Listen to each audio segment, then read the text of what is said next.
Hello everyone, how are we all doing? Let's just let people roll in, let my statistics come up. I cannot see who's here or how many people I've got, but it should appear for me eventually. Yeah, guys, I've just come off the back of a talk there with Justin over at Prometheus Lens podcast. That was fun. Hopefully you guys saw that and you've just come over from there for the after show. It is Sunday, so I'm going to do my truth therapy session while I drink my raspberry and cranberry herbal tea. I don't. Maybe this will break my fast. I don't know. I think that from what I can tell, it has like 1 calorie per cup, is what I've told. So I think that should keep the intermittent fast still intact. If not, I don't care. I fancy something with a bit of flavour and a bit easy as well. Water based, let's put it that way. So anyway, guys, how are we all doing? Welcome to another therapy session. I'm hoping today could be a bit of a call in. I really am. And if anyone is interested in calling in, let me know. Send me an email to understandingconspiracy@gmail.com and I will send you a link to hop on and have a chat. But please let me know beforehand roughly what it is you'd like to discuss in your email, if that's okay. Um, yeah, so there we go, guys. Hope we can have a bit of call. If not, I'm just going to ramble on and do what I normally do. If you haven't noticed already, I'm testing out a brand new piece of kit, this webcam, which has face tracking on it. A lot better quality, much higher quality. As you can see there, yeah. So this is it. I'm trying to upgrade the system, as it were, but it's obviously not without its issues. I think it's pretty demanding. Is it? It's pretty hot now touching it. Well, it's not hot, it's warm, so maybe I'll have to get a fan on while I'm using this next to it or something. But hopefully in the future, once I get the office set up, I can have this camera there as well. So it is tracking my face right now, as you can see. Some moving boxes in the background there. But that should keep me in center no matter where I go. Let me know if it's a bit disorientating, if you don't like it, if you do. That will be interesting. Um, yeah, and I'm happy to get any feedback on this as I can. My throat sounds really dry after that conversation. I went hard on the cloud info with that last one, and I read a big section as well from my book about wild men and Bigfoot. Um, an odd subtopic within my already odd subtopic, I'll admit. And I was just talking there to Justin. I recorded some of it, a bit of a speculation on what is Bigfoot exactly? Like, what is it, and where does that come from, and where does it fit into the historical narrative from a biblical perspective? I mean, I kind of theorize personally that it's, I think they are the descendants of Nephilim, quite literally. And I only say this because modern encounters with Bigfoot and creatures like Bigfoot, which I described in that other video and read out to you, which were all over the earth, they have a supernatural element to them. They seem to have abilities which are just trippy. They can like teleport through trees, for example, and they can have like telepathic mind manipulation over people, and they can ethereally transmute from one state to another, and they can just do strange stuff, which is not anything any normal being can do. They have a supernatural element to them, which tells me that these aren't just humans who have somehow corrupted themselves, so that is a possibility. Maybe they are the humans who mixed themselves with animal DNA just before the flood in the book of Jasher, the mixing of kinds people. Or could they be part angel? Could they have that Nephilim element to them? Because you have to remember, you had the Nephilim first as the firstborns, the first OG original Nephilim, and they were half angel and half human. Okay, so two, that's half and half. They're like a perfect hybrid, aren't they? But then obviously those Nephilim, half and half Nephilim, mated with women and created the Nephil, which are like a quarter angel. And then the Nephil mated with human women and created the Elio, which are like an eighth angel.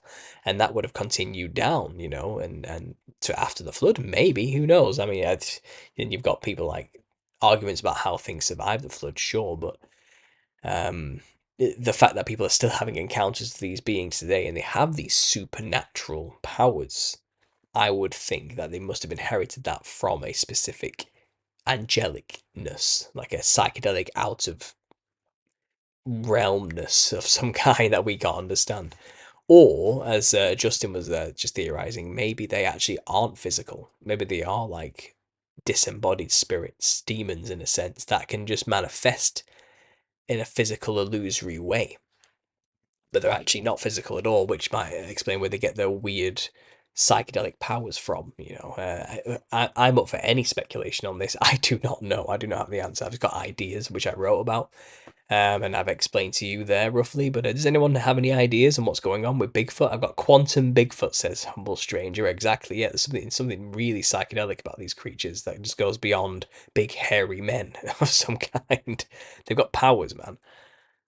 Um, I thought I was going crazy that it was moving, says Wendy. Yeah, yeah, I know. It's honestly, it's a really nice camera. It's got a gimbal on it, which keeps it steady and stable when you're out moving and filming things with it. Obviously, having a photography company and stuff like that, it comes with these type of things. But it's actually a useful kit just for YouTubing specifically as well, which I think we're going to use it for. Um, and my wife's using it too, and we're just kind of just getting to grips with it. But it's interesting. It really does just follow you wherever you go. It's quite intuitive. It's quiet as well. It does come with its own microphone too, actually, which I haven't had a chance to test out. I didn't want to use it now because I was worried the battery would go dead.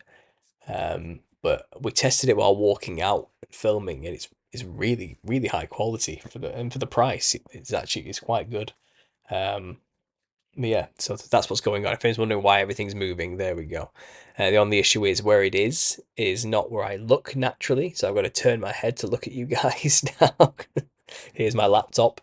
Um, yeah, so it's a little bit strange. I've got to be careful about moving the laptop because the wire's really short, and I don't want to. Nope, there you go. I don't want to knock it.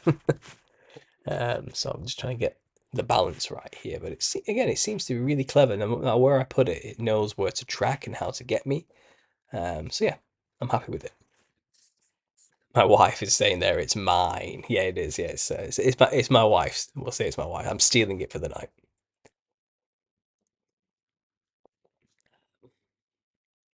What else have we got here?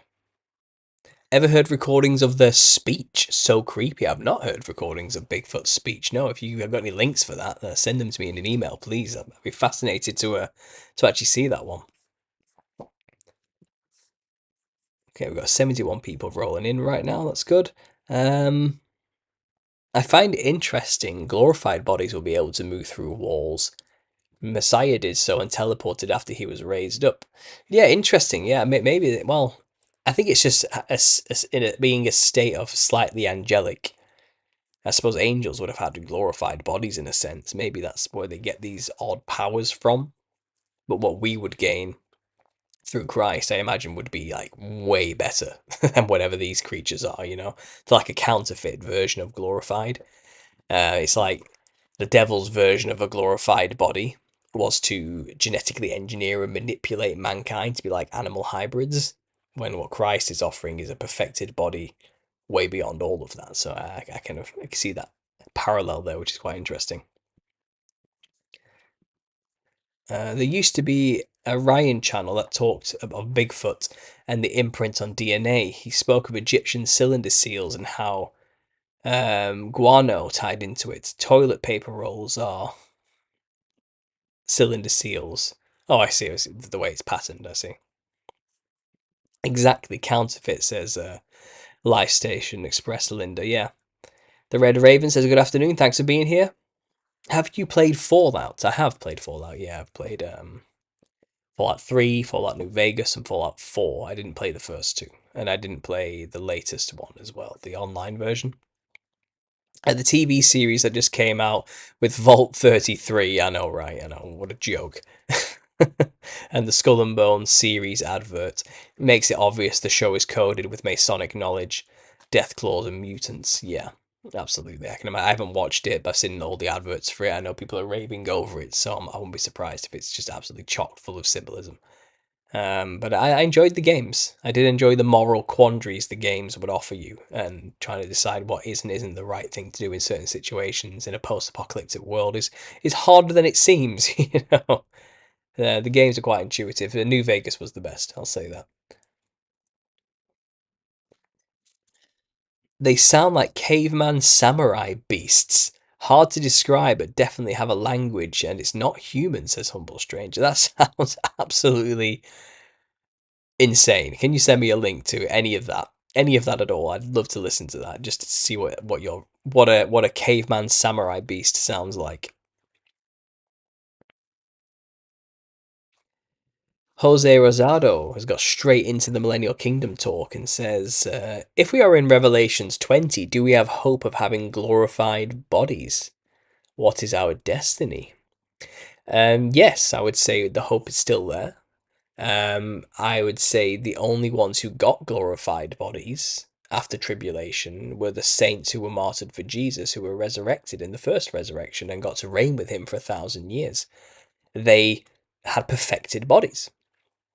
And blessed are those who got to take part in the first resurrection, because the second death, they'd have to deal with the second death, with the judgment at the end of time. It's already done for them. They're sealed, and they're already given the bodies. The rest of us will get given in the new heaven and earth. And if we're in Revelation 20, the new heaven and earth has not happened yet. I know many people wrongfully equate new heaven and earth arriving when Jesus comes back for tribulation. But that's just the beginning. That's not the new heaven and earth. Once he comes back for tribulation, there will be a 1,000-year reign. And that could be in heaven and on earth simultaneously. I'm not sure of the logistics specifically. I do think there was a physical thing happening on earth during the millennial reign where people were building beautiful nations inspired and helped by the saints in the divine bodies, no doubt, at the behest of Jesus, the commander in chief at that time. Whether Jesus was reigning from heaven, though, or was on earth is hard to say, but pilgrimages did have to be made during the 1,000-year reign to Christ, especially those who rebelled against him and were defeated in the initial war that set up the kingdom. And if they didn't go to make pilgrimages, in the physical bodies, they didn't go up to Zion, to New Jerusalem, and pay homage to him and take part in the Feast of Tabernacles, they wouldn't get rain. So a lot of weird physical stuff will happen during the physical reign of the 1,000-year reign. Christ may be ruling from heaven with his perfected saints, but their perfected bodies seems like they could interact with Earth, no doubt, which I don't know. But then once it's over, the little season happens, and we're living in that time, right? So the new heaven and earth hasn't happened yet in the timeline, just the 1,000-year reign, which is a taste of the eternity to come at the end of it all. The 1,000-year reign isn't the end goal you want to be in. It's just like a taster, a physical taster of something way more that's coming our way in the end of it all. And then obviously a little season happens. How long's a little season? How long's a piece of string? I don't know. Maybe some stuff has to happen. A specific amount of things have to happen before it's over. I don't know. Gog and Magog have to be gathered. An army has to be raised. The numbers of the sands of the sea. They have to make war with the camp of saints and surround the holy heavenly city, the New Jerusalem. And then fire has to come down from heaven, which destroys those who go to war with him. Does that also destroy the earth at the same time? I don't know. I don't know the logistics of that either, but a lot of stuff has to happen yet. And then there's judgment, the final judgment at the end of time, the great white throne judgment. Those who are not in the book of life are thrown into the lake of fire, and then basically there's a new heaven and earth. So I assume this earth, with the Nephilim on it, are also going to be destroyed. This earth will pass away, but his kingdom's forever. And I assume the earth, infested with its Nephilim spirits, will also burn away, and there'll be a new heaven and a new earth, where everybody who lives in that new heaven and new earth, I imagine, will have glorified, perfected bodies, just like the original saints were given in the first resurrection. So there's still hope of that. There's still hope of that. And the good news is Christ came to save all of humanity, all of us.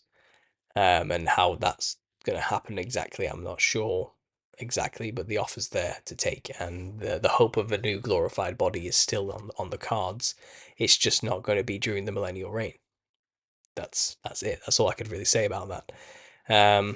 Anyway, moving on. That's my 2 cents on that situation. I'm sure many people out there might want to argue with me about that. I don't know. Um,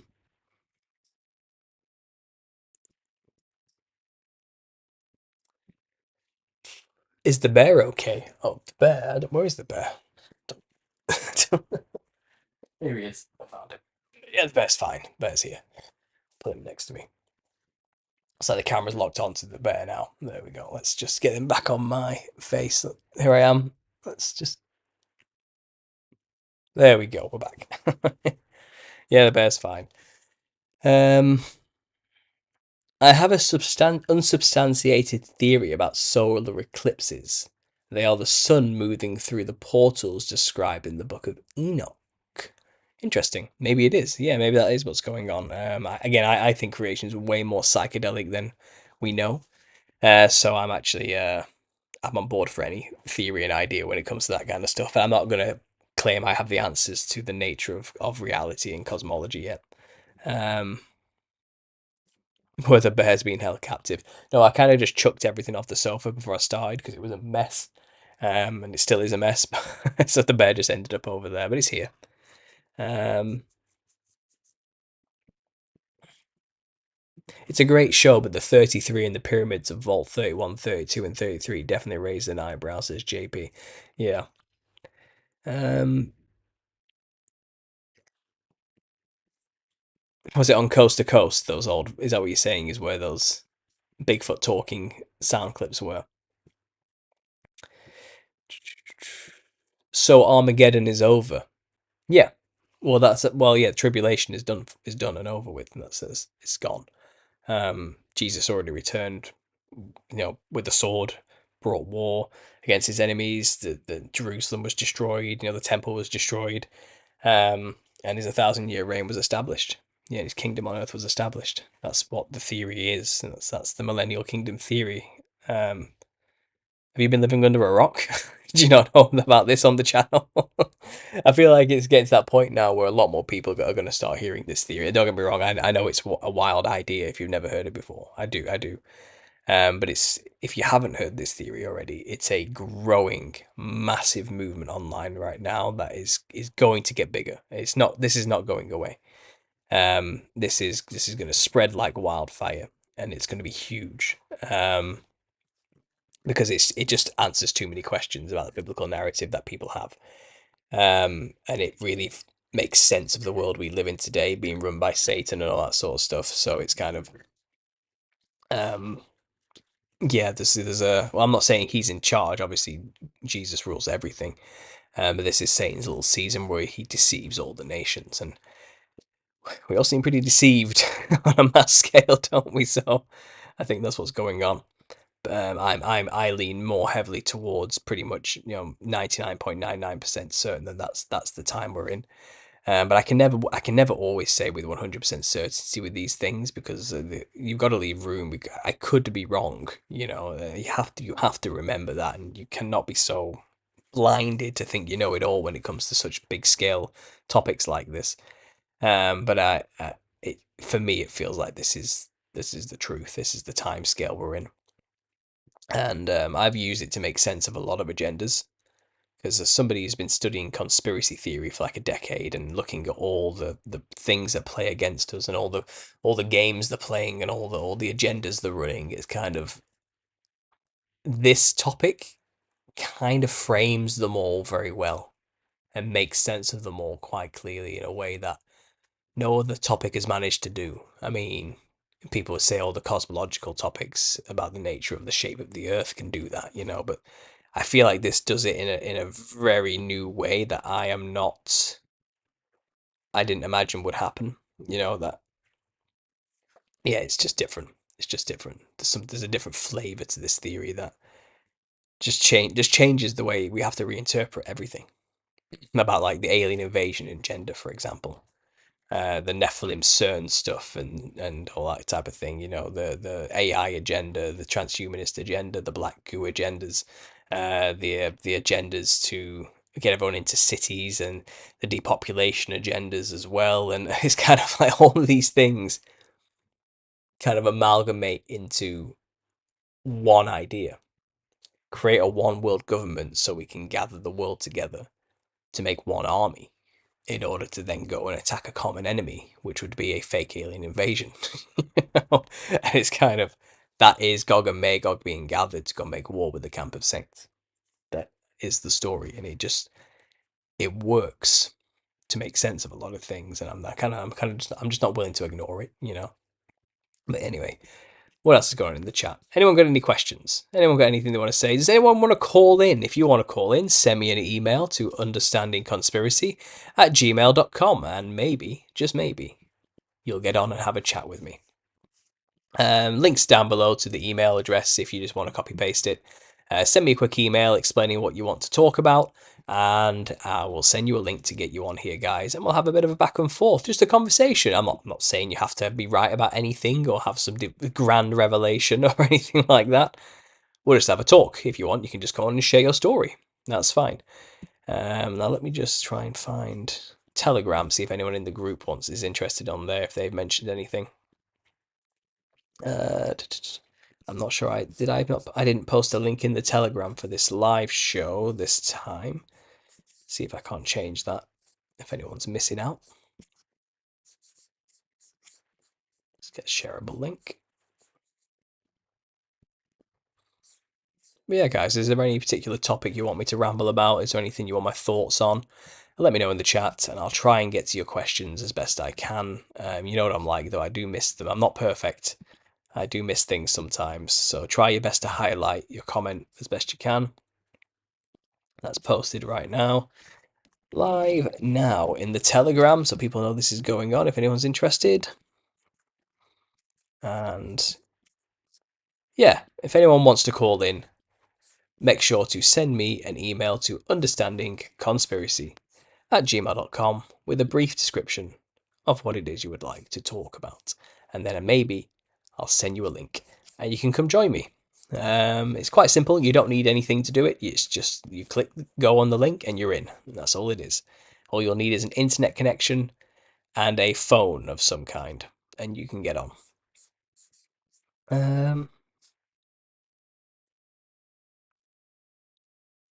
Radioactive says total eclipse, not total from different locations, so doubts the portal theory. Yeah, no, it's a valid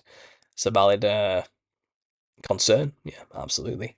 Art Bell's Coast. Yeah. The tribulation is Armageddon, though. Keep in mind that if death and hell will be thrown into the lake of fire, the will no longer exists, and we don't need to be worried about our loved ones burning in forever hell torment. They will no longer exist. Yeah, I mean, it's hard to say about the whole burning forever in hell thing. We understand there's a lake of fire, and people will go into the lake of fire. I understand. I think it's the beast and the false prophet and the devil. You know, will be in the lake of fire forever and ever. But I think in terms of translations, I've heard people argue that that just means a really long time, or they will be destroyed forever and ever. It's not like they go on forever and ever being destroyed perpetually in pain. It's that once they're gone forever. I think that's what they kind of mean. But then people have argued for hundreds of years about that, right? If there is a hell that burns forever in eternal torture, I'm hoping I don't end up there, and I'm hoping Jesus Christ has covered me on that. But I don't know for certain the logistics of hell and how it actually works, especially not from my perspective here as a lowly human being with my limited perceptions, you know, and understandings. Absolutely. Paul, I reconnected with a good friend. He turned to Christ, and without hearing the 1K theory, he believes your idea about the alien invasion, like etc. I sent him to your channel. Interesting art. Excellent. Yeah, so people are coming to these ideas independently. That's brilliant. Is there a new theory being shared, says Fred? It makes sense with the timeline and added years. What's the next big revelation after this one? There always is another turning. You're right, Anthony. It's a good question. I've noticed it's like a cyclical 4-year cycle of about every 4 years or so, a new mind shattering, world altering, paradigm shifting topic just arises that makes you have to rethink everything you thought you knew. It kind of started with 2012, didn't it? Really, that was the first one where people were then considering, the end of the world, possible end of the world events. People were getting shifted into the concept, that at any moment it could all get taken out in some cataclysmic event. And then from there, people have kind of always been looking for the next big thing. And then I think not long after that, was it a flat Earth turned up? That was a big deal from about 2012 to 2016, roughly. I mean, 2014, actually, I think Mandela Effect did turn up around that time, wasn't it? So that's every 2 years there. So 2012 Flat Earth, 2014 Mandela Effect, 2016 was all about the Q stuff, and then there was the election stuff started to happen, and then it was all about Antichrist prophecy, and then it was the there was no forest on flat Earth randomly cropped up, which then led to eventually alternative views on what the giant trees were, which led to the Earth's been mined, which led to Tartarian theories in about 2018, 2019 period was the Tartarian stuff. And then around the same time period, if not a year later, people were like, oh, maybe this was actually the millennial reign of Christ. And then that's where we're at now. 3 years later, 2 years later from that, the millennial reign of Christ topic seems to be the big one that's paradigm shifting and changing everyone's perspectives. But it was originally Flat Earth, then Mandela Effect, which were the two big hitters, wasn't it? That really got people's minds, like the gears in people's minds, just ticking away. Yeah, and this is then it was Tartaria, and then this. But to get to the Tartarian stuff, that took a long time of people questioning historical narratives and other things for quite a while. Yeah, it was an interesting journey when you look at the conspiracy journey. Absolutely. Um,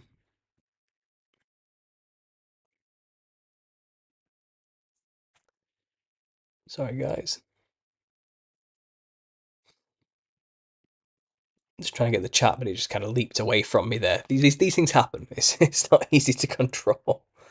Um, Fake elections in Fallout and false history being taught. Interesting. Yeah, but what is going to be the next big revelation? I have no idea. I honestly couldn't say. I,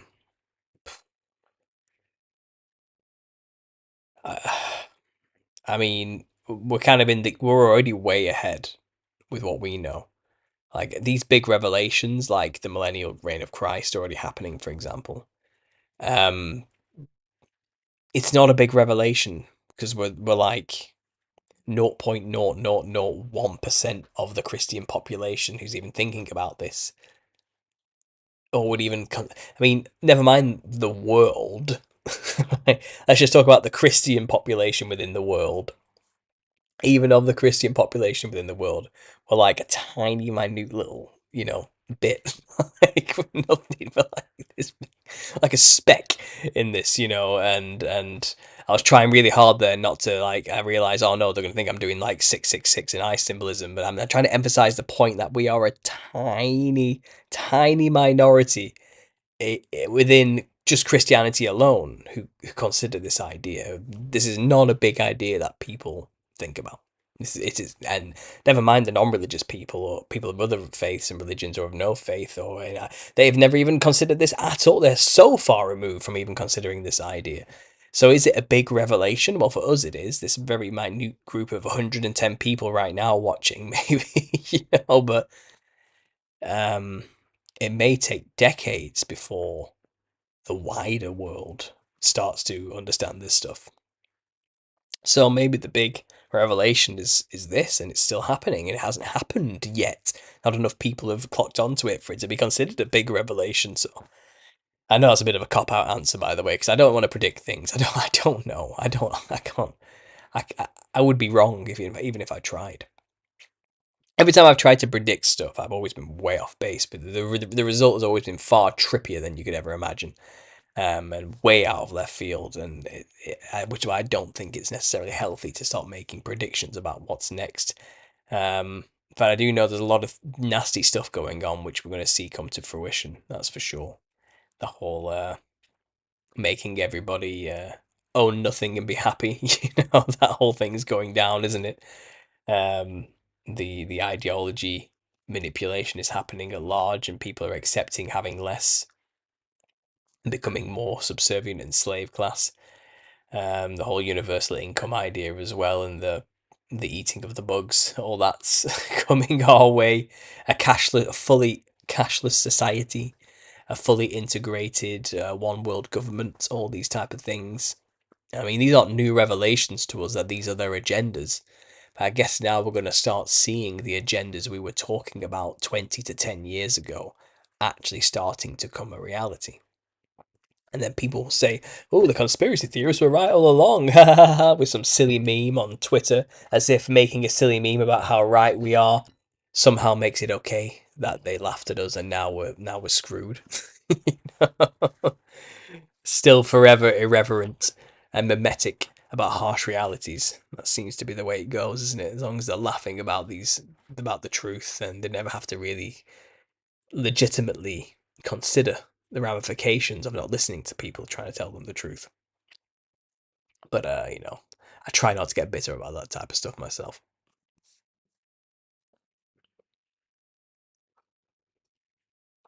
Where is this new theory being shared? I'm not willing to ignore it. I like that.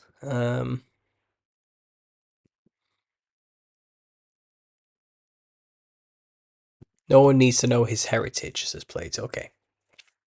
Not sure what that's about. Sorry, the live chat's just jumped away from me. I'm sorry if I'm missing comments.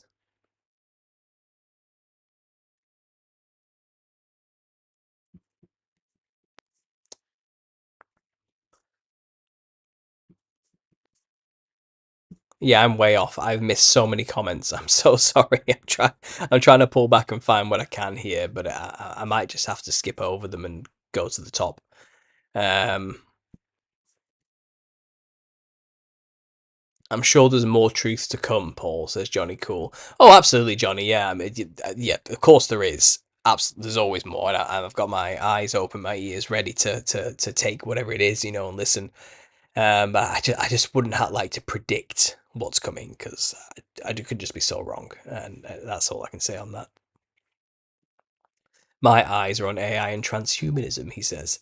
Yep, that's definitely where we need to keep our attention. I think I agree with you on that one.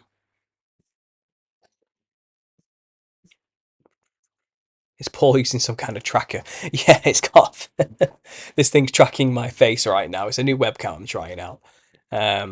Let me know if it's a bit too disorientating, and maybe I'll sort it out. But I'm just testing it out. I move too much to use this feature. Is it bad? Is it not working well? Okay, let me just.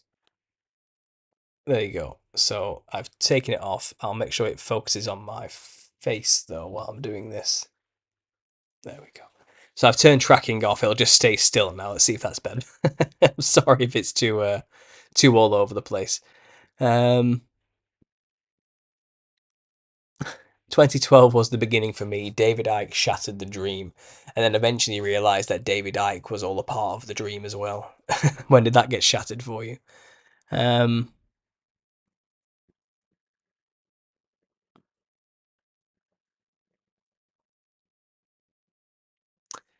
what are your thoughts on culture creation and government nudge units, please? Um, I need more context for what you're talking about there. Clearly, that's a very hyper specific thing you know something about that I clearly don't. Um, I can only. I don't want to start speculating about what you mean. You know what I mean? And getting it wrong and sounding like an absolute idiot on that. So maybe, Fred, you need to give me a bit more info than just that. Um, culture creation and government nudge units. So I'm guessing there are people out there who are purposely leading the mainstream thought of humanity, and we have no organic thoughts of our own, but our cultures are being created for us. Is that what you're trying to say? We are in it deep, and it's picking up momentum. Although there have been so many false alarms, I don't know either, but I feel it is coming, says Anthony. What is coming? Can you give me a specific of what you think is coming there, Anthony? Um,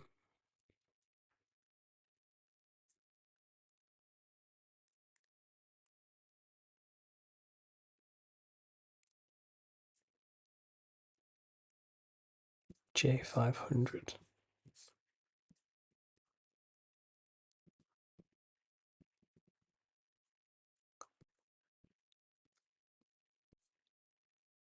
What did I miss here? Did I miss something about my? Is it my opening intro song, or somebody said something stupid about it, and I don't know what's going on. Um, howdy chats.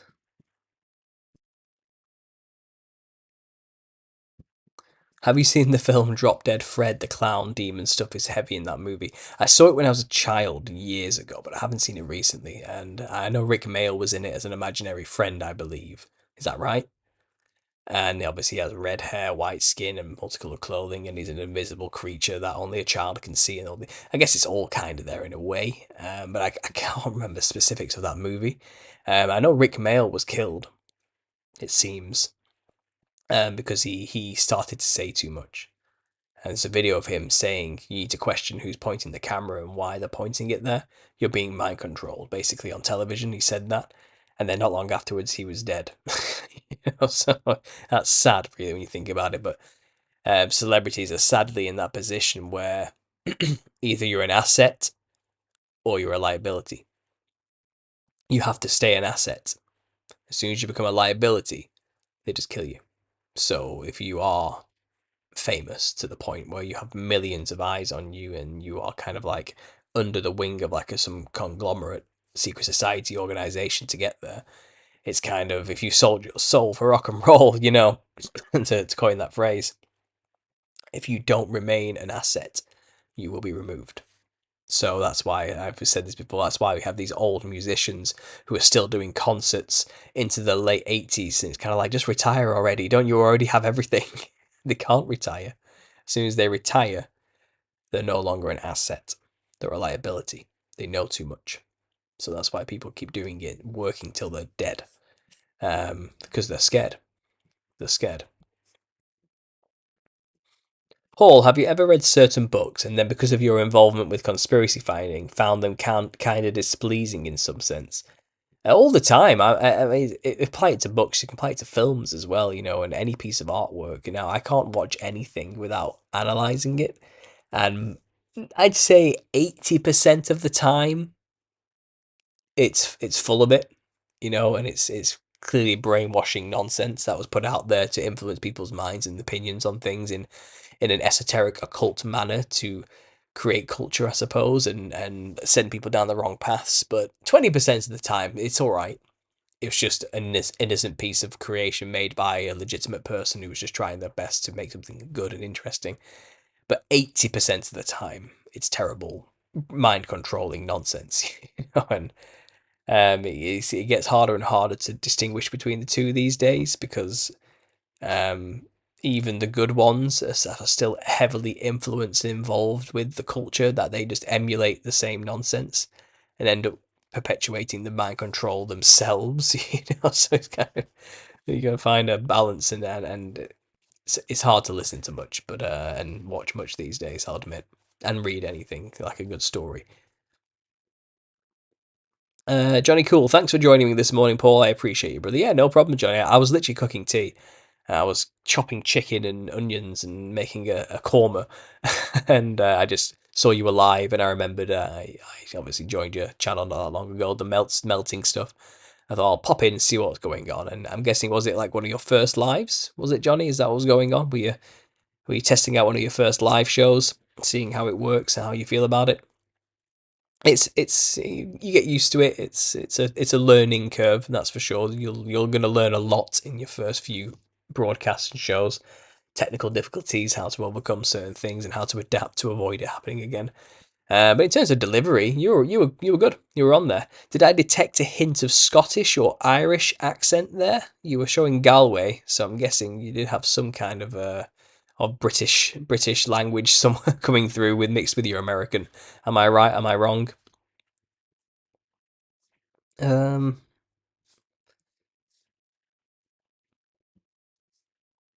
there's so many layers to this and levels. Pretty exciting, says Philip. It is. It is exciting.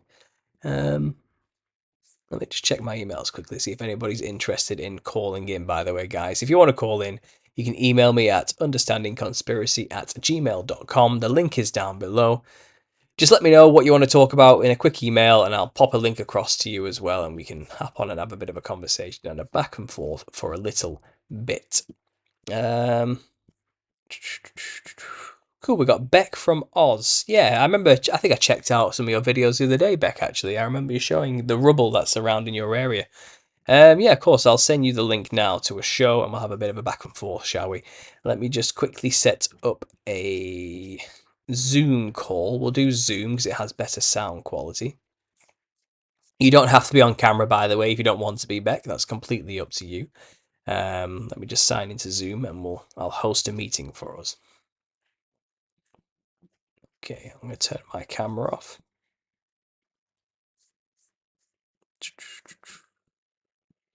Turn my camera off. There we go. I will quickly start. Copy invite link. And Beck from Oz, I've sent you the link to hop onto Zoom and start talking with me. You just let me know when you're on there, and we'll roll with it. Let's see what you have to say, what you have to share. Let's keep going.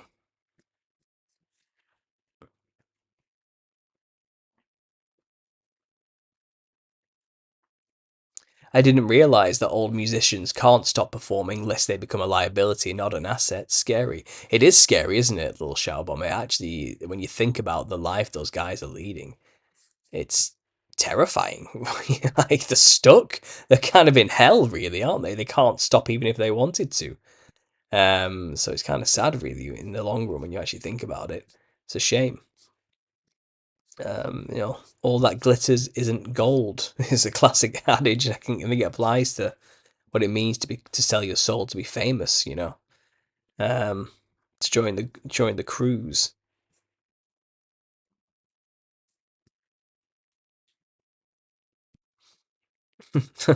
Art says, my guess is that with AI, they'll just kill them off and use their likeness. But until then, you'll see Kanye West dropping albums at 89. You absolutely will. You remember that song? Did he make a song which is literally just saying "scoop the poop" over and over again?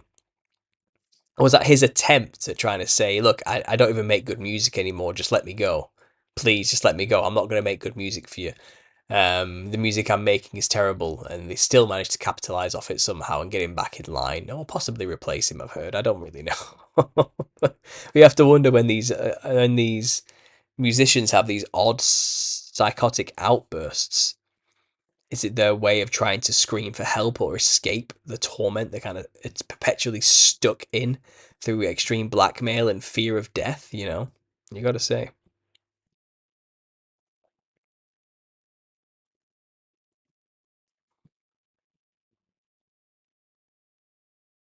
Um,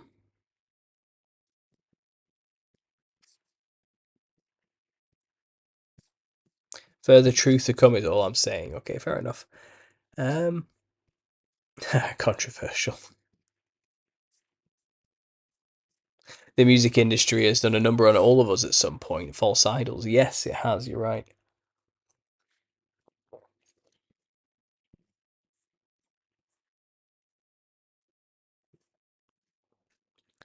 I don't want to come at you too hard, Paul, but given that we are the most studied animal, and human behavior is a perfected science. Is it a perfected science? Why? Who said that? Who said human behavior is a perfected science? I don't think so. Surely the Bible must be a mind control device. Give people some credit. Okay, you saw through all the mind control, didn't you? You know, did the perfected science of human behavior work on you, Fred? Are you just dupes like the rest of us? They're not gods. Okay, and they can tell you they've got it all figured out as much as you want. Human consciousness and what it means to have a soul from God and a spirit is far more than that can be mapped out with neural networks and in writing in books. Okay, and with theories from old men. Were far more complicated than that. We can't be quantified as easily as that.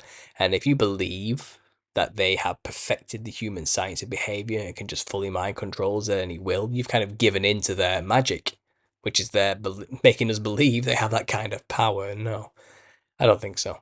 And I wouldn't say the Bible is a mind control book. Too many eyes have been on it too consistently for too long for anybody to manipulate it. It is what it is. It stands the testament of time.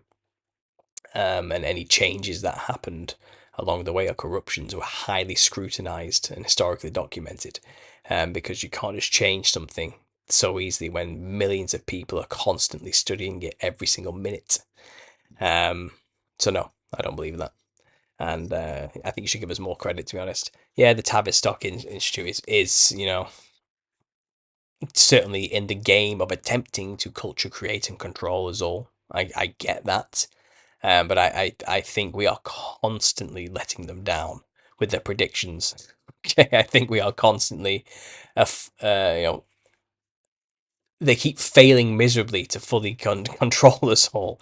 And people like us, we are a threat. They're threatened by us because they're not perfect gods who can just mind control us at any will. We don't take every bit of bait they throw at us all the time. They basically they throw what they can at us and hope it sticks. It's the best they've got. So that's all I'll say. Um,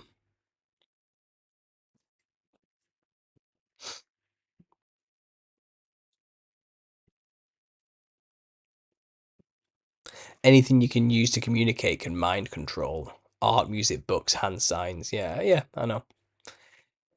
Um, the world's on fire, Paul. Yes, and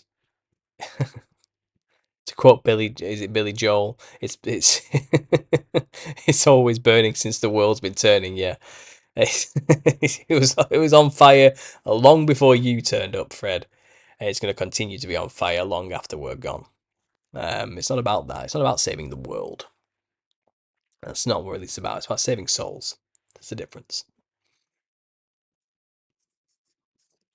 Maybe the Water Kingdom is next. Well, the Water Kingdom thing people have been talking about for since I've been in the game for like 10 years. It's not a new topic. It just seems like it does seem to be becoming a lot more popular recently. I just released a video on the subject because I was talking about it with Amy from Eyes on the Right, and I released a snippet where we were discussing this, and people responded to it really well. It seems like a lot of people want to know about the Marine Kingdom, and I'm going to invite her back on to talk about it because I think she knows more than me about the Marine Kingdom angle, and I think I'm ignorant on that topic more than anything because it just sounds. The guy who talks about the Nephilim clowns thinks it sounds silly on the surface. You know, what do I know? I'm open to hearing everything about it because it seems like there's a lot of knowledge there, and again, it has to be said, most of the creatures that would have survived a global deluge would have been the marine creatures, the marine hybrids, the marine Nephilim, the marine dragons, the marine kingdom would have lived through a flood. So it makes sense that if there's any form of like Nephilim corruption that made it through to the modern age, it would be through the sea. Absolutely. So there's something there, certainly.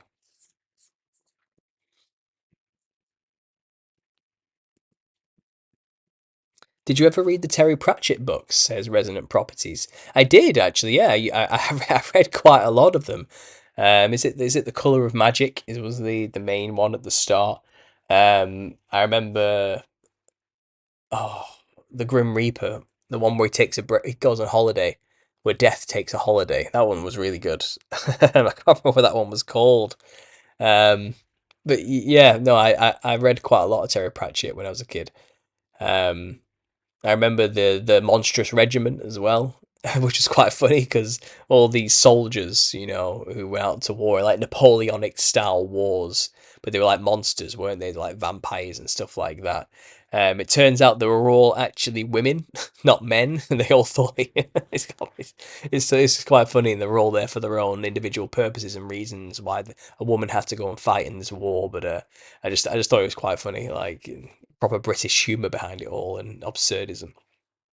But yeah, I also remember playing the games, the Oddworld games.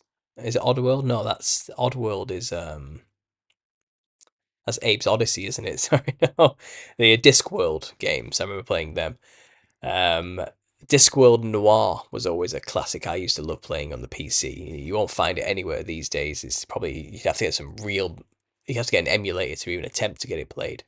But that was about like a noir style detective on the Discworld trying to get to the bottom of a murder, and that one was funny. That was really funny.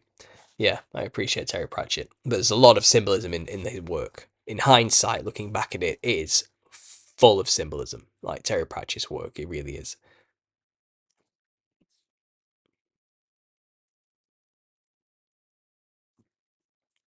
Art says, Paul, as crazy as I will sound, I know of someone from Africa who married a mermaid.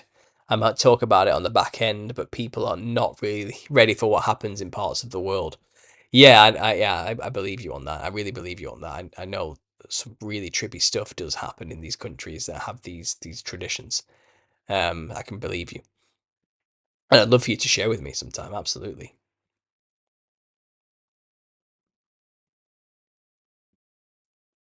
How I'm rethinking the song "Under the Sea."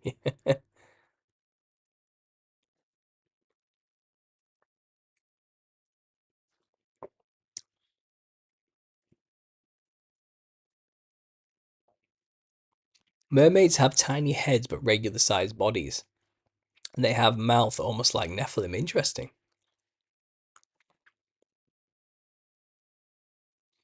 The Merovingians, or people of the winged seahorse, one logos of the Merovingians is a unicorn with the wings and a fish's tail. Apparently, it represents the lost tribes that survived the floods at Atlantis. Yeah, I've heard that. I've heard Gary Wayne's work on that as well. Gary Wayne's work on that too. Um, Bubbly Loves Jesus is here. Prayers for everyone. Hello, Wendy and Paul. Yeah, thanks for being here. Um,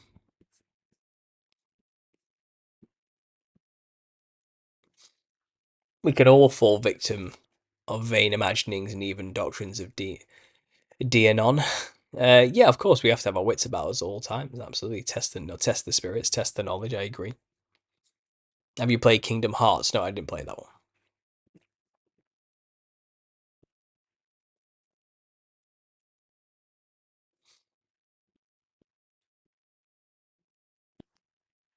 Right, let's see what's going on over here. By the way, um, so I sent the Zoom link out to Beck from Oz. Maybe I was too late. Maybe she's left already. I'm not sure. Um, Hopefully she's listening in. We'll see. But she didn't want to enter, unfortunately. So let's try this.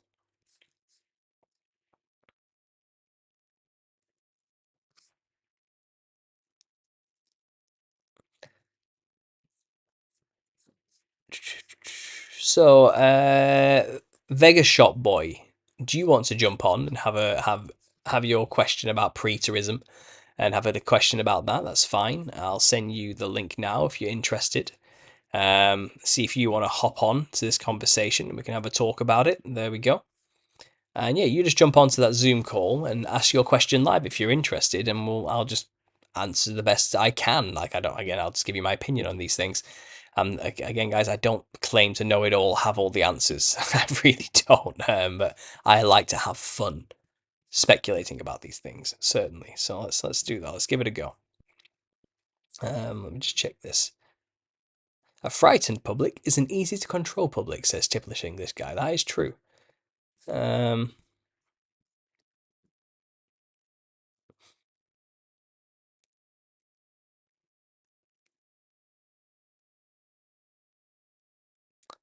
We have often gone to old bearded men for truth, but they usually nod wisely just previously to when they speak foolishly, says Donald Anderson. Is that true? I don't really go to many old men for my wisdom exactly. I think wisdom can be found in all age groups and all peoples if we listen closely. Uh,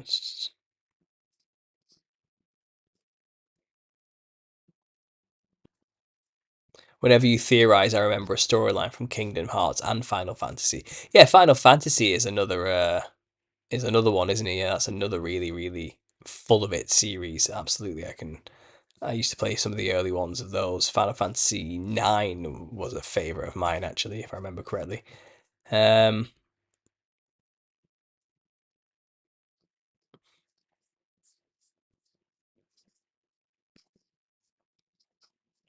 Yeah, Art, you'll have to come on someday and explain this mermaid story to us a bit more clearly once you've got your facts ironed out, as you have just said there.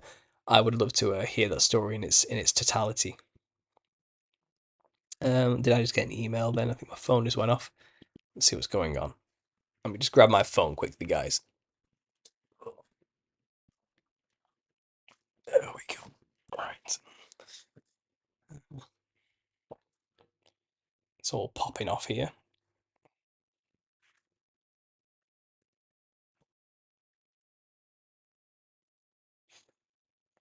Um, Someone's asking me about women's makeup.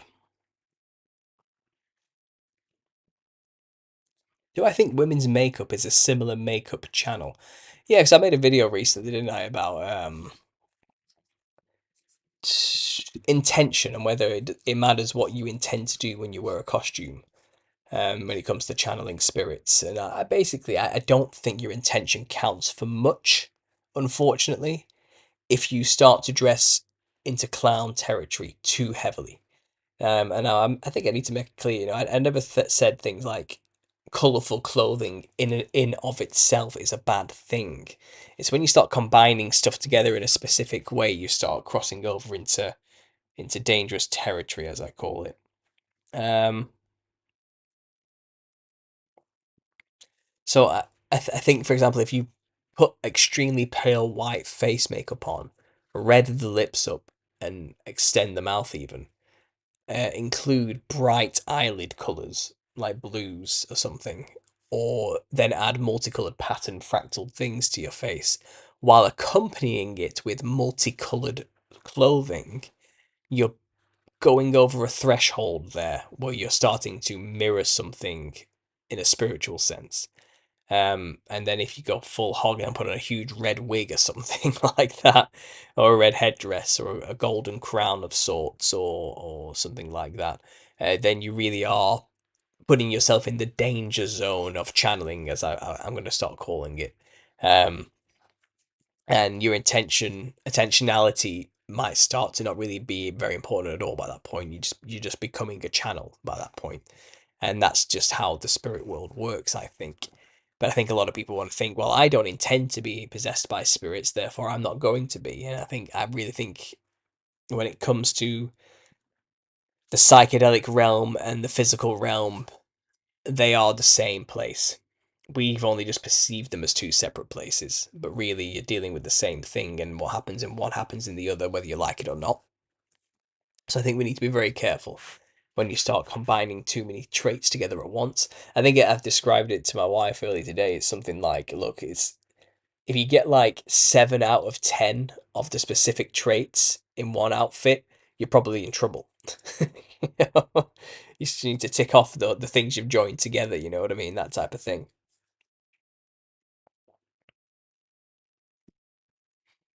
Um, Drunk wedding photographer. Hello, hello. Thanks for being here. I appreciate that. Um, do you think Nephilim can inhabit animals? There's this conspiracy connecting UFO abductions and owls, and from my understanding, owls cults go back to the clown and ancestor spirit worship. Well, owls have always been considered pets or messengers of the gods in some way. Yes, that's true. Even the Wangina are said to be intricately linked with owl gods or owl messengers. Athena had an owl as a pet, and was her messenger owl. Harry Potter, for example, he has an owl. Is it Sedwig or something like that? I can't remember. Owls are always equated with knowledge and wisdom. They're always the symbol of a library as well. Owls have those big glowing eyes that can pierce the soul, as they say. And I think that's what the kind of it's the idea that they can see more than we can. They have the ability to take more knowledge or more light in than we can. Therefore, they're in connection with the spirit realm more than we are, and that type of thing. Yeah, so owls have always been equated as mystical, magical creatures that transcend both the physical and ethereal plane as messenger gods or messenger helpers of some kind. Does that mean the Nephilim possess owls? Or I think the Nephilim can go into anything. I mean, Jesus sent them into pigs, did he not? Before they went over the cliff. I think there's nothing stopping a Nephilim spirit from inhabiting an object, even, or whatever they want, really, anything at all. They aren't bound by physicality like we are. But I think they would prefer to be messing around with the human body than an animal's body, because we are just a more complex machine with more fine-tuned motor skills than animals with opposable thumbs and all sorts of things that are just too useful for a demon to pass upon the opportunity of being able to have and use again. So I think they would prefer the human body, but yes, absolutely, they can easily possess an animal. Nothing stopping that from happening at all. No. Um, so let's go to the chat again. Let's see what's going on.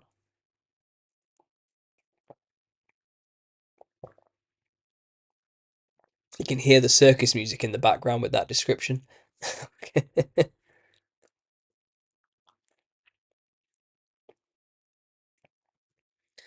But if shapeshifters are real, wouldn't the owl be the optimal familiar for secrecy in our world? Owls fly silent, live in the night, and don't have to possess anyone and suss out the humans. I don't. I've seen owls. Have you seen an owl before? Like, I don't think they're all actually secret demonic shapeshifters, if that's what you're getting at. Um, um, but at the same time, I don't know. This idea of familiars, is this witchcraft idea that they have a familiar spirit which follows them and then can manifest or travel or keep with them in a physical sense through animal pets like cats or rats or something like that. I think they're venturing more into the realm there of mystical fancy that you see in films and the reality of the situation. Um, Demons aren't your friend. Like, they're not going to chill out in a cat next to you rather than actually just use your body. We're just fodder to these things. They don't care about us. They aren't your familiar buddy under any circumstance ever. And that even goes for the warlocks and witches who think that's the case. No. Paul, video game is probably one of the most underestimated mediums of today, simply because many have still have the idea that it's for kids. True, absolutely. All video games are full of it. Yeah, I know. I played a few in my time. I haven't recently, and I'm going to be selling everything soon because I just don't have. I haven't played it in like 3 years, but I used to. And yeah, you're right. It's full of the stuff. Poor owls get a bad rap. Owl symbolism is certainly connected to these Nephilim cults, yes, for reasons I mentioned earlier just then. It's a symbol of wisdom, it's a symbol of Sophia, it's a symbol of knowledge, it's a symbol of Moloch included as well, it's a symbol of Athena, the goddess worship. The owl just represents other things, symbolically speaking. The owl has the ability to see in the dark, it's symbolic. It has the ability to perceive that which is hidden. That's all it is. It's not that it's the owl itself. Poor owl is all I'm saying. It's a shame these bastard societies have abused it, besmirched its good name in such a way. But that's just how it works, isn't it?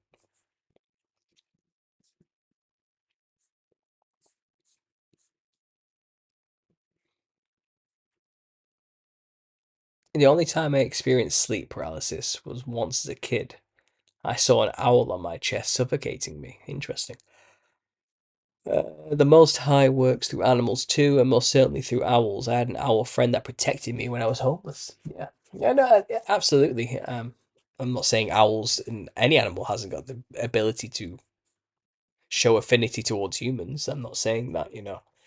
But I think what he was alluding to is that the Nephilim will possess animals to, I don't know, to help to go against humans. I mean, I guess it's possible. I mean, I wouldn't put it past a demon to use an animal to attack you.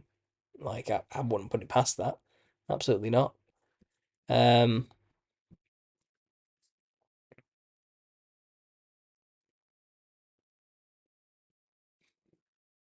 Kathleen McFarland is saying they already attacked the camp of saints during the end of the millennial year reign, and the fire already ran down from heaven. look at the mudslides and the melted castles and cathedrals all over. Yeah, there's clearly evidence for some extremely hot event that utterly melted a lot of buildings and castles and mountains and just melted cities and all the. I get all that, absolutely. Does that mean we're in? Sorry, guys. Revelations 22. So Revelation 22 is that what you're saying? The post, judgment has already happened, all that sort of thing, and we're just kind of left behind in the lake of fire. Is that what you're trying to imply? And this is hell in a sense. We're kind of in the refining fire now. Who's to say that that isn't true too? Who knows? I don't think so. I think a lot of those melted buildings could just be considered um, God's judgment. There's many Day of the Lords that have come on certain civilizations and societies. Tribulation itself may have brought that kind of judgment on some places. When Christ came to bring a sword, in that time. Let me just check here. I think I've got someone who's joined us in the Zoom chats. Let me just sort this out though quickly. Um, it's not opening properly for me.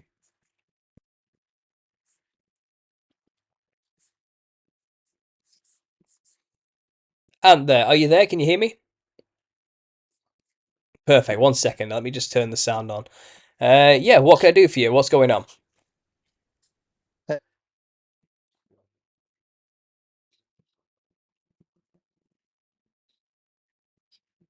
Oh, thank you. No problem. Thanks for being here. So, what do you want to talk about today? What's on your mind? Okay, I just had a quick question. I have a whole bunch of questions, but the main one was okay. Are you familiar with the Book of Enoch at all? Are you familiar with the Book of Enoch? Yes. Are you familiar with the part where he goes to a great mountain where the souls are gathered after they're dead? Yes. Okay, I was wondering. So when it talks about that part, it says, three of the sections have spirits in them, and then one of the sections it says sinners. So three of the sections, clearly heaven and hell, it says spirits. One of the sections says, the spirits of men who like make petitions or whatever, and then the other one says where the sinners are. So I was wondering, do you think that means like, because it said he went to a great mountain, so maybe like he saw Earth as a whole as a great mountain from far Mm. away, and maybe like yeah, maybe with that, maybe he saw maybe this is some kind of afterlife already, maybe is what I was trying to that's Yeah. what I Well, got out of that. absolutely. Well, I think the vision Enoch had when he was taken up into heaven and saw all these things. I think it was a vision spanning across time as well. I don't think it was all just happening all at once. But you could say it was because he even was explained that he saw planets chained up as punishments for leaving the first estate in his own visions while he was at it as well. But yeah, I remember this thing where it's like a chasm, a cavernous realm, isn't it, with like dividing sections for souls to be kept within. I think he was looking at Right, Sheol. I think this is Sheol, perhaps. right, And I think there is that point where you have the righteous who were Abraham's bosom, which Christ came for first and resurrected when he was, killed on when he died on the cross, and went down to Sheol, and he came back up with the righteous. And I do think the rest of the dead, which are in these dividing places, yeah, I mean, I don't think it's like a burning, torturous place. It seems like it's more of like an emptiness more than anything, a vast emptiness of just endless time and void. It's like a void in a sense. And well it said, go ahead, sorry. sorry, I'm sorry not to cut you off. Well, it said something about a void, but this place that I'm talking about where I was reading in the Book of Enoch, it said, so he went to a great mountain and it was wide, deep, smooth, and what did he say? It was four different descriptions he gave, but no, yeah, I don't think it. I do believe it's shield, but I believe okay, if the whole thing is shield that he saw, then that means we're already dead. We're already dead Well, it could mean that. I mean, because the theory of he's still. I'm yeah, sorry. well, yeah, it could be. It could be that, like I said, we are the rest of the dead that got resurrected to live in this time. Absolutely. Oh, that's what you be saying. Okay, Well, yeah, I hear what you say that. Yeah, okay, so because that's what you mean. Got it does it does say in the Bible in Revelation that the rest of the dead lived not again until the 1,000 years was over. Okay, So the rest of the dead is referring to all those people you're talking about that Enoch was witnessing, And I Right. think it seems like whenever anybody died, that's where they went. All throughout history, they went to that holding place. Yeah. And that's before Christ. Obviously, that's what happened, and we were all destined to go there. And I think it's described as like a sleep state as well, if I remember correctly. It's not like you're awake there necessarily. It's maybe you're in a dream-like state. I don't know, but it's more like a slumber or a stasis, and you're held there Right. until the judgment at the end of time, until the final judgment. And that's when the lake of fire gets involved. You know what I mean?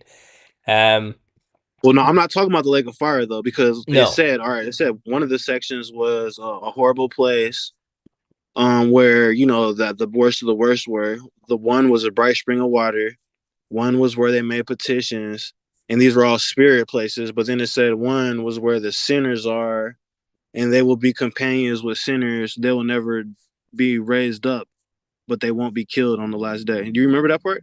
yeah. Well, I've actually got it up on the screen now, so if you want, I can read it, and we'll go through it That'll be together. How cool about that? So for sure. it says here, chapter 6, taken by the angels. So, angels took and brought me to a place in which those who were there were like flaming fire, and they wished they appeared as men.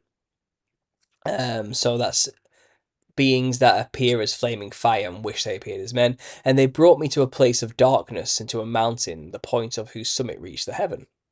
And I saw the places of the luminaries, and the treasuries of the stars, and the thunder in the utmost depths, and were the fiery bows and arrows, and the quiver, and a fiery sword, and all the lightnings. And they took me to the living waters, and to the fire of the west, which received every setting of the sun. And I came to a river of fire, in which the fire flows like water, and discharges itself into the great sea towards the west.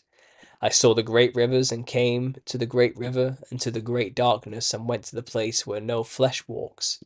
And I saw mountains of the darkness of the winter in the place whence all the waters of the deep flow.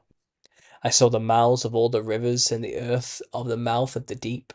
I saw the treasuries of all the winds. I saw how he had furnished with them the whole creation and the firm foundations of the earth. I saw the corner stone of the earth. I saw the four winds which bear the firmament of heaven. And I saw how the winds stretch out the vaults of heaven, and have their station between heaven and earth. These are the pillars of heaven. I saw the winds of heaven which turn and bring the circumference of the sun and the stars to their settings. I saw the winds of the earth carrying the clouds. I saw the paths of the angels. So he's talking about here in this introduction. He's seeing everything. He's seeing all of creation at once, isn't he? He's seeing everything God has created from top to bottom, through and through. And I think then he starts to go on to what you're talking about now. So he says, "I saw at the end of the earth the firmament of heaven, and above I proceeded and saw a place which burns day and night, where there are 7 mountains of magnificent stones, 3 towards the east, 3 towards the south. And for those towards the east was of course stone, and one of pearl, and one of jacinth, and one towards the south of red stone.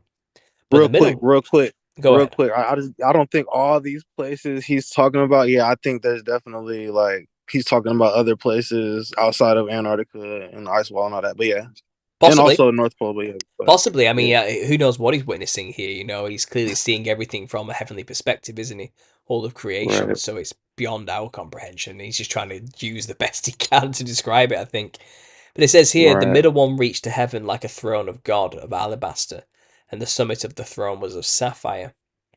And I saw flaming fire, and beyond these mountains was a region, the end of the great earth, where the heavens were completed. And I saw a deep abyss, with columns of heavenly fire, and among them I saw columns of fire fall, which were beyond measure, alike towards the height and towards the depth. And beyond that abyss I saw a place which had no firmament of the heaven above, and no firmly founded earth beneath it. There was no water upon it, no birds, but it was a waste and horrible place. And I saw the 7 stars like great burning mountains. And to me, when I inquired regarding them, the angel said, "This place is the end of heaven and earth. This has become a prison for the stars and the hosts of heaven." And the stars which roll over the fire are they which have transgressed the commandments of the Lord in the beginning of their rising, because they did not come forth at their appointed times. So these are the planets. These are the planets being punished for moving. It's quite simply, and these are Yeah. angels. You know, these are angels who disobeyed God and did not stay where they're supposed to stay. These are stars. And he was wroth with them and bound them till the time when their guilt should be consumed for 10,000 years. And Uriel said to me, here shall stand the angels who have connected themselves with women, and their spirits assuming many different forms are defiling mankind, and shall keep them restrained to sacrificing to demons and gods. Here shall they stand till the day of the great judgment, on which they shall be judged till they are made an end of. And the women also of the angels who went astray shall become sirens. And I, Enoch, alone saw the vision and the ends of all things, and no man shall see, as I have seen. Okay, so there we go. So I went to another place. This place is the prison of the angels. So if you go on to the next chapter, it kind of repeats itself. How fearful is the place, and how terrible to look upon. Because it says here, you know, I went forth to another place, which was more horrible than the former. And I saw a horrible thing, a great fire which burned and blazed, and the place was cleft as far as the abyss, being full of great descending columns of fire. Neither its extent or magnitude could I see, nor could I conjecture. How fearful is this place, and how terrible to look upon. And then Uriel answered me, one of the holy angels who was with me, and said, Enoch, why hast thou such fear and affright? Because of this fearful place, and because of the spectacle of the pain. And he said unto me, this place is the prison of the angels, and here they will be imprisoned forever. So this is the lake of fire, I think. I think this is talking about where they will suffer for eternity. Right. You know, and I'm not sure we're actually talking about humans getting thrown in there necessarily.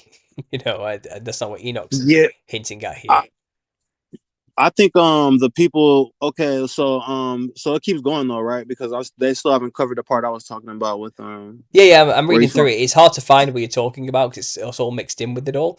But I think I'm getting to Right. it. I think I'm getting to I it think it's now. coming up soon. Yeah, I think Yeah. it's coming up. So we're But yeah, talking. I think that one section gets thrown. I think the judgment, the people who are judged, that one section I was talking about of the four sections of the afterlife. I think that they're going to the lake of fire. I think that one section. Yeah, seems like it. Then Raphael said to me, "These hot." That's the Okay, second death, right? so we've got it here now. I found the place you were talking about. For Um, sure. um, and thence I went to another place, the mountain of hard rock. So this is the mountain of hard rock. This is what you're talking about. Yeah, And there was in it 4 hollow places, deep and wide and very smooth. How smooth are the hollow places, and deep and that's so dark to weird. look at. What does he So, mean smooth? That's so weird. well, it's not a jagged place full of hard, sharp, painful rocks. It's like Oh, okay. a smooth probably implies not a painful place to be necessarily. Right. Okay. Okay. It's not a Okay. place you can cut yourself. You know, I think that's what it's trying to say. Right. And when Raphael answered one of the holy angels who was with me, and said unto me, these hollow places have been created for this very purpose, and the spirits of the souls of the dead should assemble therein. Yea, that all the souls of the children of men should assemble here. And these places have been made to receive them till the day of their judgment, until their appointed period, till the great judgment upon them. So I've heard speculation that obviously you could say that's till the judgment at the end of time. But what if it's the judgment of Jesus after his crucifixion when he descends down there? Did Jesus not make a judgment when he went down to hell? Did he not make the judgment there saying, the righteous come with me first, the rest of you I'll come for you after the 1,000 years? Was that there? And then till their appointed time, you know? Is the appointed time period not after the 1,000 year reign when the rest of the dead are resurrected, as it says in Revelation 20? Um, I'm just speculating here, but you could Right. Right. you Right. could. No. But Yeah. this is that place where all the dead go. You know, before Christ. You could say now people have argued since Christ, you don't go here anymore when you die. You do either go to heaven or you go into I don't know what you could describe it as. What's the opposite? Where would you go if not heaven? You know, as long as you've got Christ. Maybe those who didn't receive Christ do go back here, and those who did receive Christ get to go to heaven now in death. It's hard to say, really. It says here, Right. I saw a dead man making suit, and his voice went forth to heaven and made suit. And I asked Raphael the angel who was with me, and I said unto him, the spirit which maketh suit, who is it, and whose voice goeth forth and maketh suit to heaven? And he says, this is the spirit that went forth from Abel, whom his brother Cain slew.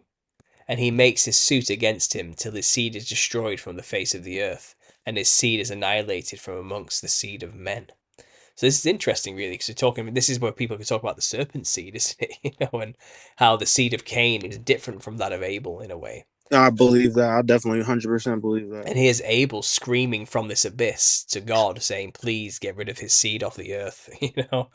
And then I asked Yeah. regarding it, and regarding all the hollow places, why is one separated from the other? And he said, these three have been made that the spirits of the dead might be separated, and such a division has been make for the spirits of the righteous, in which there is the bright spring of water, and such has been made for sinners, when they die and are buried in the earth, and judgment has not been executed on them for their lifetime. So this is talking about separations of you'll have the ones who were righteous, they get to have a bit of water in their section. All right, they got the bright spring of water, so I guess the other places no water out there. So it's a little bit less comfortable, I suppose. Here are the spirits shall be set apart in this great pain, till the great day of judgment and the punishment and torment of those who curse forever, and retribution for their spirits. So, great day of judgment and punishment and torment of those who curse forever, and retribution for Mm-hmm. their spirits. There he shall bind them forever. And such a division has been made for the spirits of those who make their suit, who make disclosures concerning the destruction, when they were slain in the days of sinners. So it's saying I've here, read everyone gets to make their case, basically. I think is what he's trying to say here. exactly. So also, yeah, I'm also thinking. So now that part is crazy because I read another version that said, use the word petition. So I Hmm. looked up. I already knew what petition meant, but I just want to look it up. But yeah, with the petition, that means it's not just you fighting for yourself. That means you can have people. So, but I don't think you're gonna have human beings vouching for you. So I'm thinking maybe we really have like guardian angels that watch our every move, and those are who are gonna vouch for us, on that day. But yeah. Maybe, maybe. So carried on here, it says, such has been made for the spirits of men who are not righteous, but sinners, who are complete in transgression. And of the transgressors they shall be companions, but their spirits shall not be slain in the day of judgment, nor shall they be raised from thence. And I blessed the Lord of glory, and said, blessed be my Lord, the Lord of righteousness, who ruleth for ever. From hence I went to another place at the west of the ends of the earth, and I saw a burning fire which ran without resting, and paused not from its course day or night, but regularly. Which is this that rests not?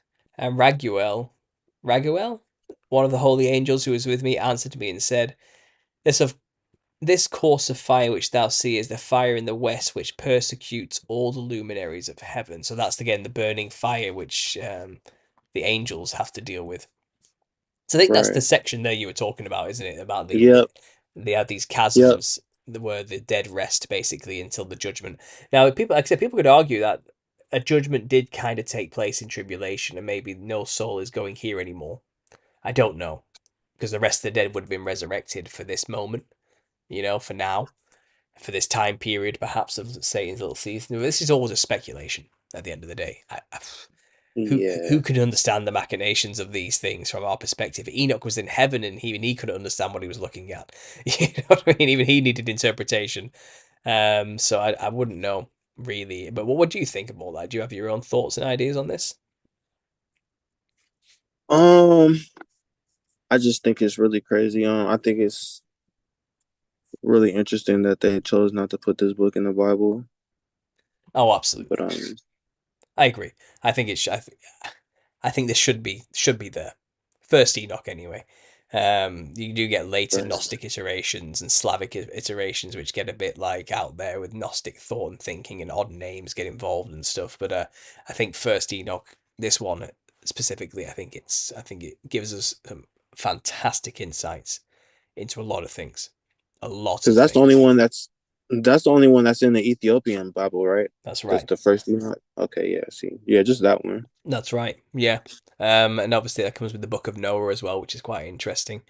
But I think that the insight it gives us to the antediluvian age, what was going on then, what the Watchers did, the Nephilim, where demons come from, an explanation for the demons, which we don't have anywhere else, you know. And then obviously again the description of the creation and what we can glean from that, and what happens to the dead during these times. It's interesting, and I don't see why it should be left out in any way. It seems very suspect that it is. In fact, I personally consider it important, but I know that a lot of people do not. I understand a lot of people just do not. It's King James 66 book only people. They exist, you know, and Yeah, I get that too. I do get that too because it's like the gospel's kind of all you need at the same time. So it's kind of um, whatever, you know. But me personally, I think it offers a lot of valuable insight that can't just simply be ignored. Absolutely. yeah, and I just believe, yeah, that we're definitely in that last time because like even if you're somebody who really just goes strictly by what the Bible says, Jesus said himself, like he said it way too many times in too many different ways that he's coming back in their lifetime. Like, Yeah. so Yeah. yeah, Did you listen to Alpha Talk's recent thing with JC? is that yours? Is that No, no. So your channel? JT follows JC and Alpha Talks, the two channel makers. Have you watched their stuff yet? The only people that I'm familiar with when I think I've seen a couple of their stuff. But I don't really remember, but I know you and the girl on No Place Like Home. You guys have like, yeah, you guys are the ones I follow the most right now. But Oh, yeah, I yeah. think I've seen.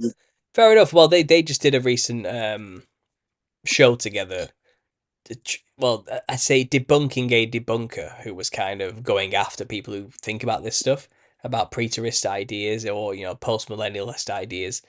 Um, and That's always fun. some of the arguments you were stating that they were making the same ones. So I thought you may have heard it, but yeah, I agree. There's far too much evidence that Christ was speaking to the people immediately in front of him, not about a people 2,000 years later in the future, And I don't think it can be just thrown away to one side as that's just nonsense because like I've yet to hear a valid reason why this view is wrong.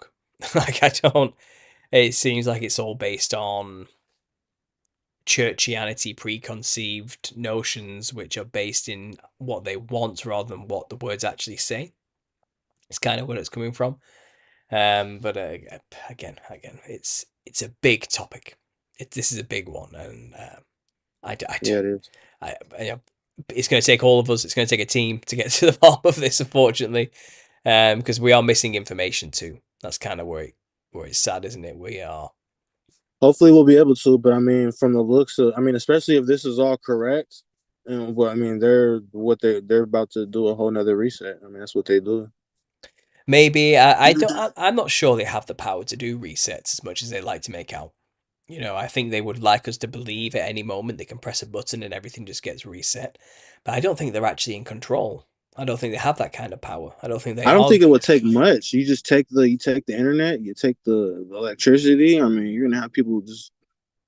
I mean, everything's that right there alone would send us into a. Well, I mean, just taking the internet alone is send us into the dark ages. I guess so, but never underestimate the resilient nature of humans. Um, we tend to we the movies will tell us that we will tear each other apart. Okay, but reality might not be that way. And maybe we shouldn't give in to the narratives we've been spun through the movies. Now, don't get me wrong, take away the food, people will be eating each other in like 3 months. Don't get me wrong, like this, but it's hard because people can grow food. How do you take away all the food necessarily when people can just plant a seed? It's not as, I don't think it's as simple as they make it out to be. I don't want to give these controls that much power.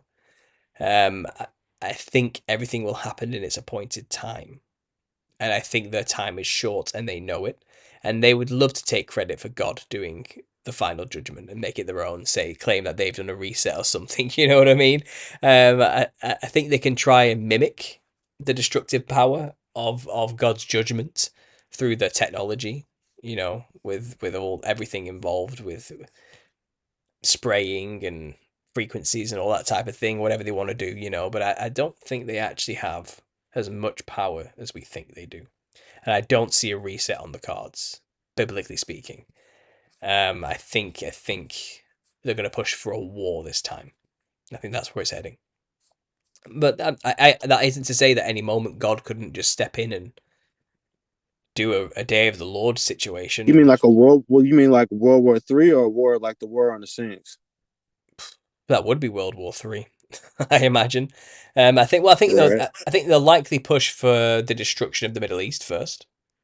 They'll likely push and use these holy wars to make people sick of religion first. So there's going to be physical human wars first to corral ideas and push people away from religion. And then they're going to offer as a alternative to extreme atheism, which has been proven to be a failure through communist regimes and the mass deaths and genocides those cause. So atheism's off the table. Typical Abrahamic faith, as they call them, Judaism, Christianity, and Islam will be off the table in the future because we've seen the destructive wars they caused. And then we'll have a new religion offered to us, which will be like a Eastern hybrid Freemasonic Luciferian type thing that'll be handed to the public. It's like a spirituality rather than a religion. And that'll be pushed on the humanity first. So we're talking about this could take like a good 100 years, to progress Right. humanity to that point. It's not going to happen overnight, and the instant suddenly everything's going to just be destroyed in any moment is the fear they want a lot of people in. But their agenda is not that. They have a I lot of think things to do. before I think before 100 years is up, somebody will try to is gonna find out what's really at the North Pole by then and put that out there. Maybe that might I be think that might be the next big revelation we all find out on YouTube soon. Who knows with the leaked I think footage? so. Yeah, who You can knows? only hold you Maybe. can only hide that for so long. It's too technology. Yeah, absolutely. Yeah, I know that's true. And people with drone technology and all sorts now could just go and fly out there on their own. Who knows how long Right. people can get drones to fly for in the future, based on like solar power. Yeah. Who knows what they're gonna do? But I think they have a lot of plans to unravel before any big destructive, fully end of the world event. If they have that power, they would never. I don't think they'll ever. I think the threat of doing that is what they use to keep people in line. But they need to make us disillusioned with religion. They need us to accept their religion. Then they need us to come together to fight against a common enemy, which they'll likely present to us as aliens, which is Right. actually Jesus. Okay. Right. And by that point, it's possible most people of the world, after a few generations, won't even know who Jesus is because that's been removed. That's the thing from the archaic past we left behind after those Yeah. horrible holy wars. It could be that's how far deceived people could end up. And me talking today, it might just be an echo that no one hears anymore by the time this is happening. This is not.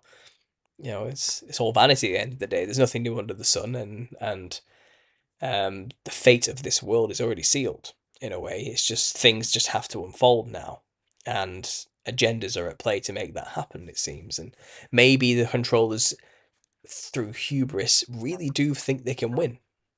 Maybe they really do. Maybe it's that whole Satan's trying to carve out his own dimension in some way. Like, and that he gets to rule, and that's what all this is really for. And he's promised he's going to bring people with him, and maybe these people legitimately believe they get to rule with Satan in this new world at the end of it all. I don't know what these people believe that makes them so delusional to think that they're on the right side and that they made a good choice exactly. But I think they Well, I do. mean, if if what we were just talking about is true, if that place is real and the Book of Enoch is real and that place is real and that's the afterlife. Well, you think that we just go to heaven or hell now, but I believe that we go to that place. Maybe. No, And I'm not. then I'm not that saying one that. place that says that you're going to be companions with the sinners forever.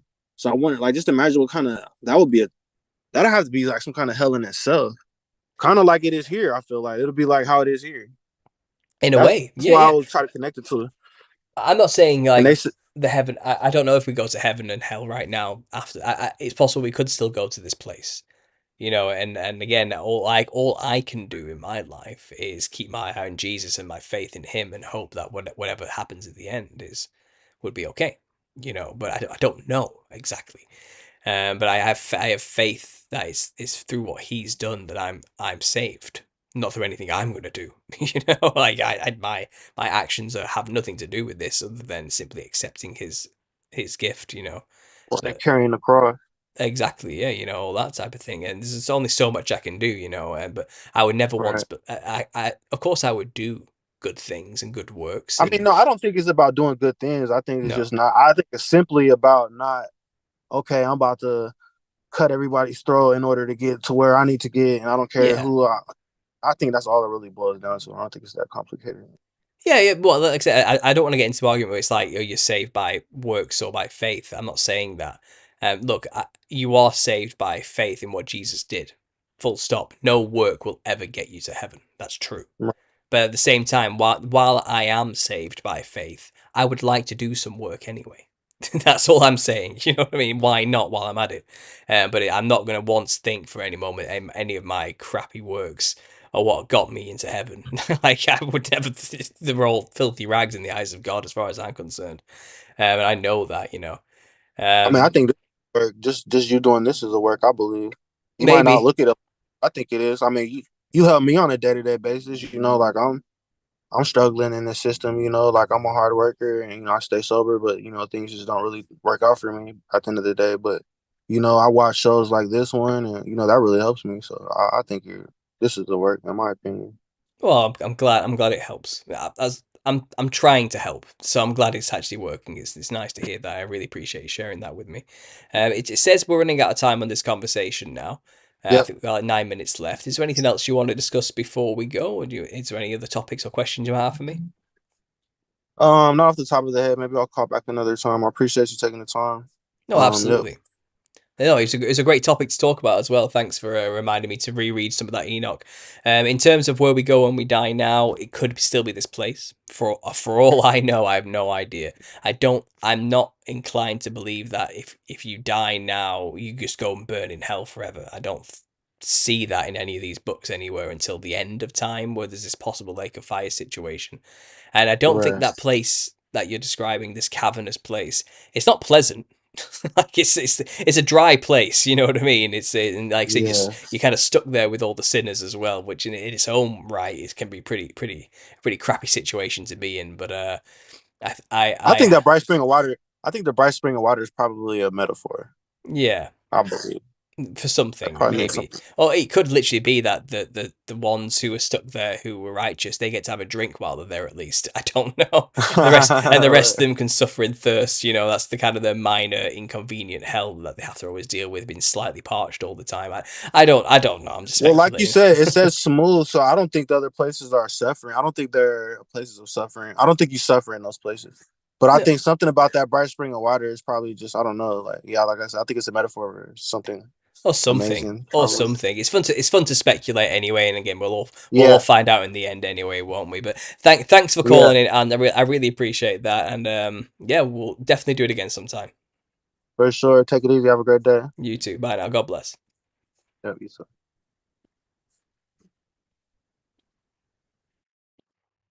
Oh, well, that was nice, wasn't it? That was a great conversation.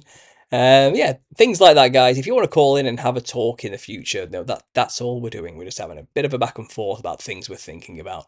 Again, I don't have all the answers. All right, I really don't. I'm just thinking along with the rest of you. That's all I'm doing here, and I have fun doing it, and I hope you guys have fun listening as well. I am going to start calling it a night, maybe in 5 minutes or so now, because I've been going for 1 hour 40 according to my clock. And as you can hear, I'm very thirsty. My throat's getting dry. I'm in the dry place right now. You know, I feel like I'm in this smooth cavern with no spring water anywhere.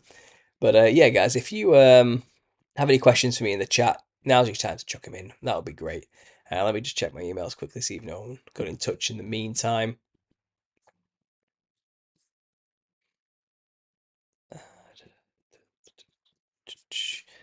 Nope, there we go. That's fine. It's a shame Beck from Oz backed out too early. I think I responded to her a bit too late and she must have left the stream. But yeah, it would have been nice to talk with Beck from Oz as well. I think she has a channel in Australia where she's basically showing all the rubble and ruins of the millennial kingdom that are just scattered out in random forests. You just find these stones laid out in random places, and it's kind of like, where did these come from? And I like her. I've seen a few of her speculations. I thought they were really good. So it's a shame we can't get her on to talk. Maybe next time, eh? Maybe next time. There's always another chance. But let me just close some of these. I've got so many unnecessary tabs open. I think it's probably draining everything. Let's leave that meeting. There we go. Open this up. Right, guys, what's going on in the chat?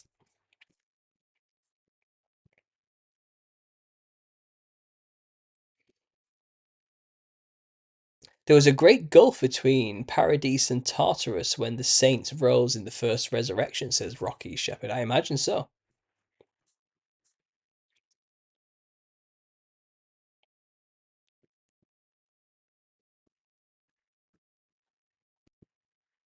Oh, by the way, guys, someone mentioned it there. Yeah, what I was explaining there was Albert Pike's grand plan for the future, about the whole ferment disruption in the Middle East to make people sick of Christianity, Judaism, and Islam, but also destroy and destabilize these countries in the East through communism, so people can see the absolute extremes of atheism and the utter destruction and genocide that will cause too.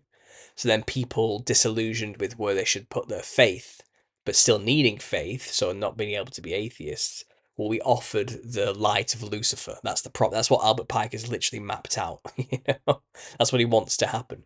And we found since he wrote that, First World War happened, and then the Second World War, which then introduced communism, and now obviously we have these wars in the Middle East happening now as well, don't we? So it's kind of like, it seems like his plan, his script is literally being mapped out and worked right in front of our very eyes.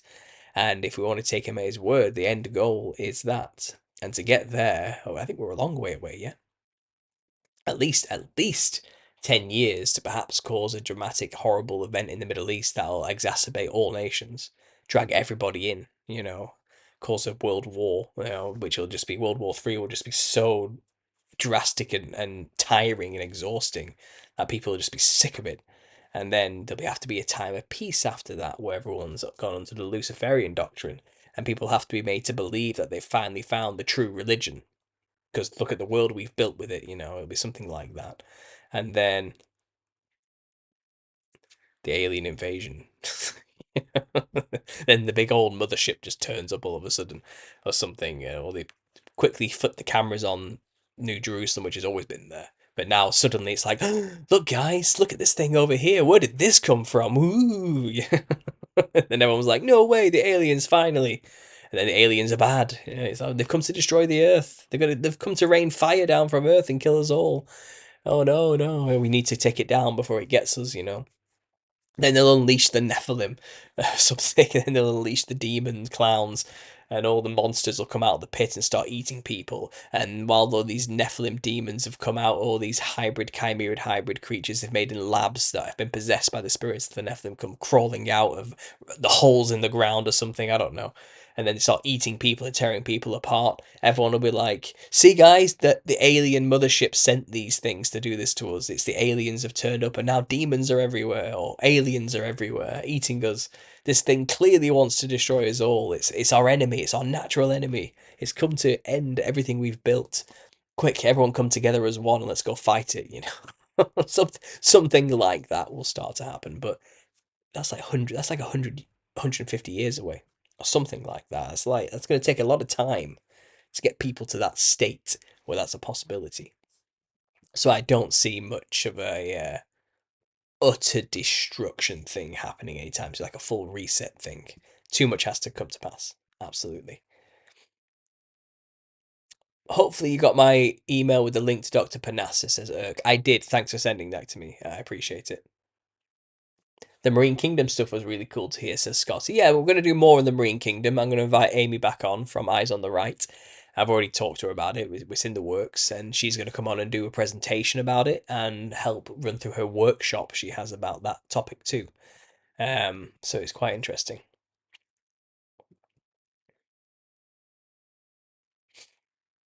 Um, those who make the suits, skin suits, very shocking. Petitions, suit. Um,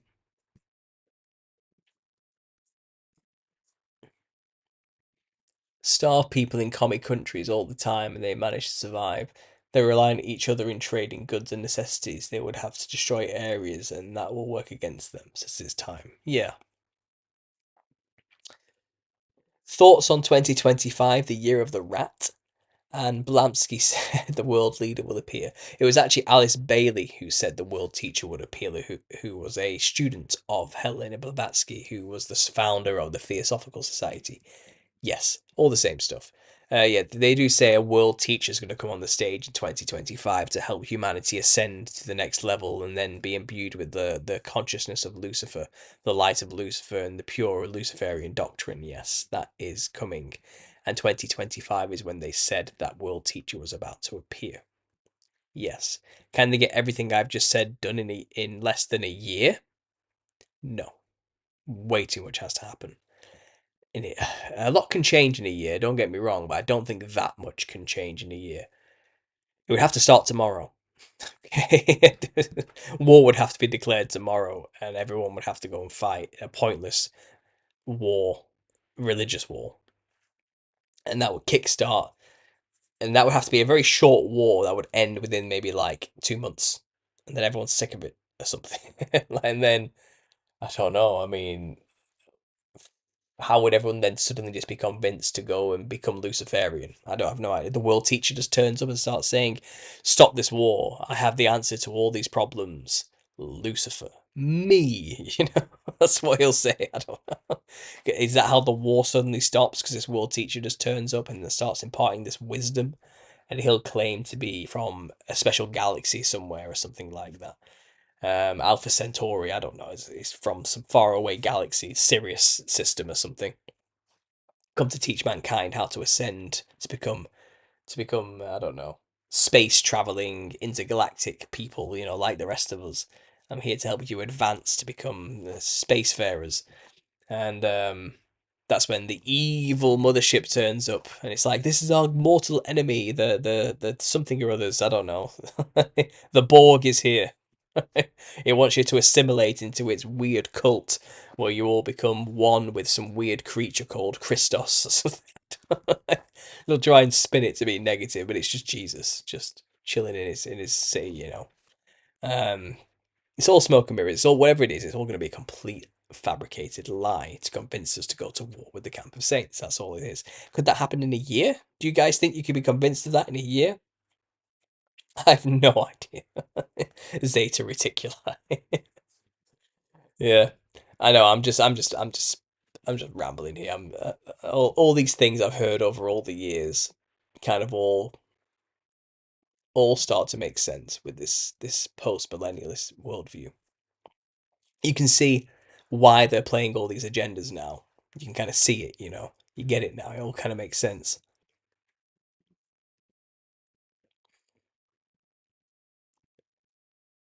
The Gnostic leaders are already in the false second hall stuff, says Razor. I'm not sure what that's about.